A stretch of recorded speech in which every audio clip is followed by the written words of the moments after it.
All right, this is group 1D, and we will be talking about Microsoft Azure today. First of all, we'll start off with a little Dilbert cartoon. Let you enjoy that.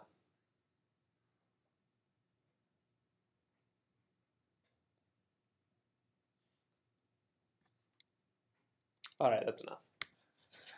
All right, so some good use cases for Microsoft Azure. I went to their website and did a little research on some large companies that are using Microsoft Azure to further their business. Hershey's, Hendricks Motorsports, and NBC are three big ones that I found that had some really cool business use cases that really helped their company further their abilities. One of them was using machine learning to analyze data for manufacturing. This is one that Hershey's was using, and they were able to much better learn from their data and turn around their learning much quicker than they were in the past.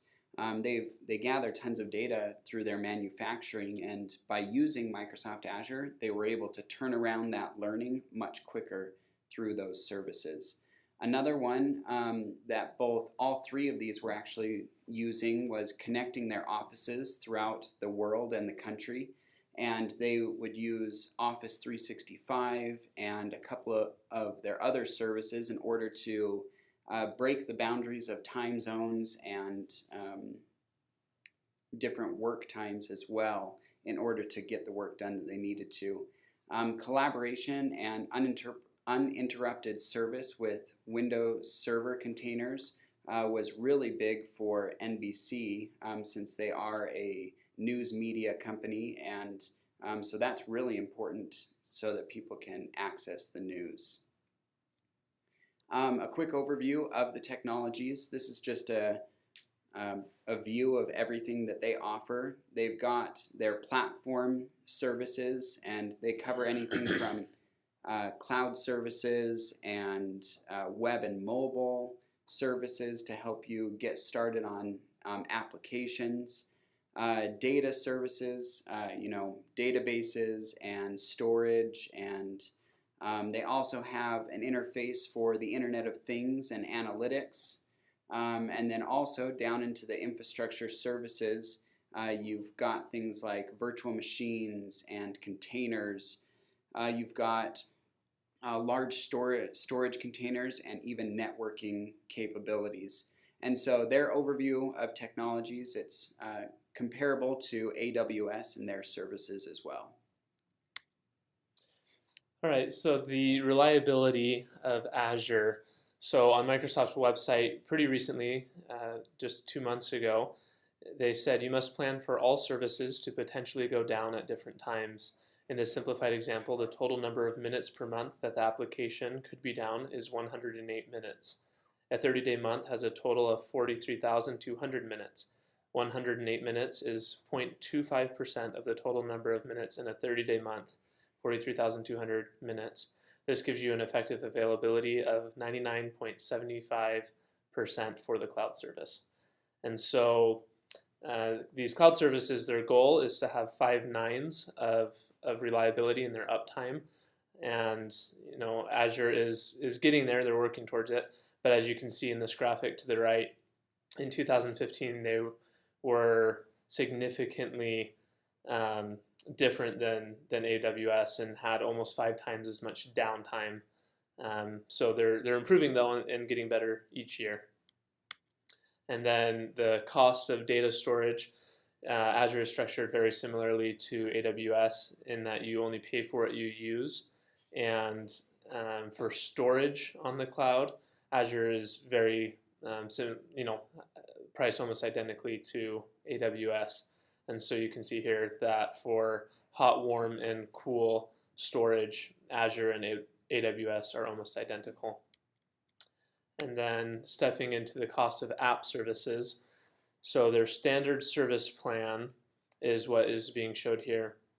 And so this is for production API, mobile, and web apps, and there's no limits on the number of apps or domains that you can host. in this plan, and pricing is based on the size and number of VM instances you run. And so they're priced fairly similarly. Once again, to AWS, it seems like the market kind of looks at each other and then makes a decision of where to price themselves. But here's just a short example of their pricing it in Azure. So as far as business size goes, for the most part, it seems like Azure is targeting the large enterprises for their services. This quote, I think, kind of sums up most of it. It says, "For us, enterprises are not an afterthought. They are our design point." It's from Scott Guthrie, who's the Executive Vice President for the Microsoft Cloud Services. The big names I mentioned earlier, like Nestle or NBC, are kind of their main targets. They've gone after a lot of other big companies too, but that's kind of their main goal, is to get into those companies that are really large already. Their approach seems to be based off of mostly finding those companies that are already Microsoft-centric and continuing to make it so that they are still hooked into a Microsoft world, and making that an easy transition for them to go from an offline, an out of the cloud Microsoft world into in the cloud Microsoft world. There are a lot of customers that are not in big business. So in 2015, they had over 10,000 new Azure customers a week. And you can see here there's other things like 350 million Azure Active Directory users, over that, and over 2 million developers registered with Visual Studio Online. So you get the idea that there are plenty of people who use Azure that are not big businesses, but I think that their main point they're going for is to capture those big businesses and to utilize that part of the market instead.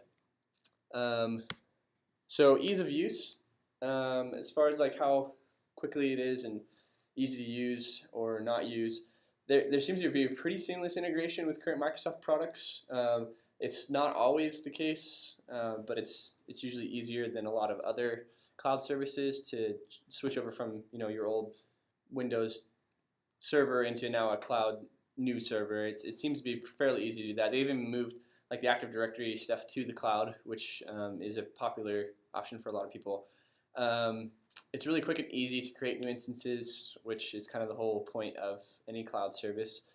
And then it's easy to move, like I said, from the non-cloud Microsoft to a very cloud Microsoft.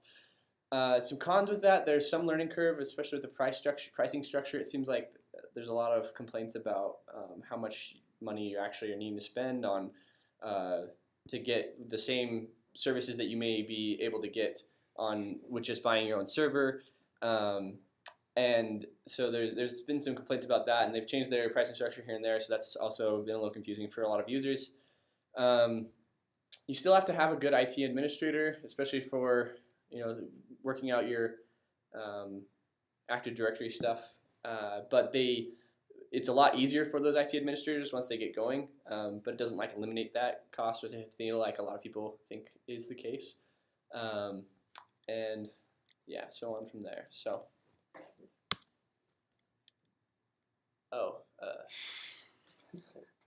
yeah. So one of the hot trends in cloud computing is hybrid models, and a lot of people will ask, what are hybrid models? And we thought Dilbert can explain this much better than we can. So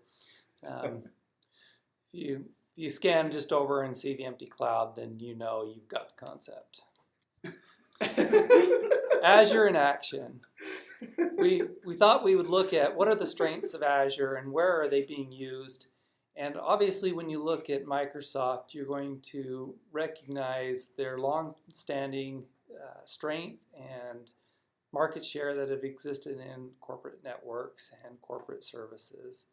And they've extended that into the cloud by taking those services that corporations are familiar with, they're using, and put them in the clouds into Azure Cloud, where corporations can move their services from being on-premise to being either in the cloud or in a hybrid model where they take their running services and just use an extension of that by provisioning resources in Azure. Great example of this is Active Directory, and we'll step into that a little bit. The other one is in high performance computing, where you're using clusters to be workers for asynchronous tasks that you need a lot of computing power to be thrown at. Let's look at Active Directory. Active Directory is the dominant corporate authentication and directory service being used, and it makes for a very smooth transfer of that authentication to various services that are out on the cloud through SaaS type of things that are being used by corporations. So you've got a single logon that's occurring inside the network, and by provisioning Active Directory Connect in Azure, users are then able to take those credentials and authenticate into other services. A few of them being examples of Office 365 and whatever apps that you've got internal to your company, you can move to the cloud and still have your same authentication. A few others that are there, you see Gmail, Dropbox, SAP. So any of these large services that are being provided for in the cloud as services, you can use your credentials from corporate user account to transfer those into the cloud.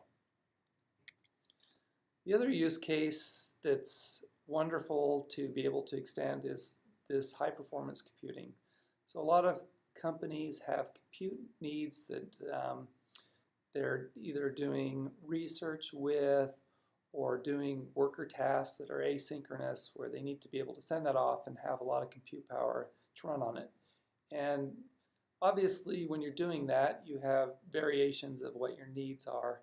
And the corporation may have a pool of resources to be able to handle that internally, but they may have a job that comes up where they need more resources to be able to do that.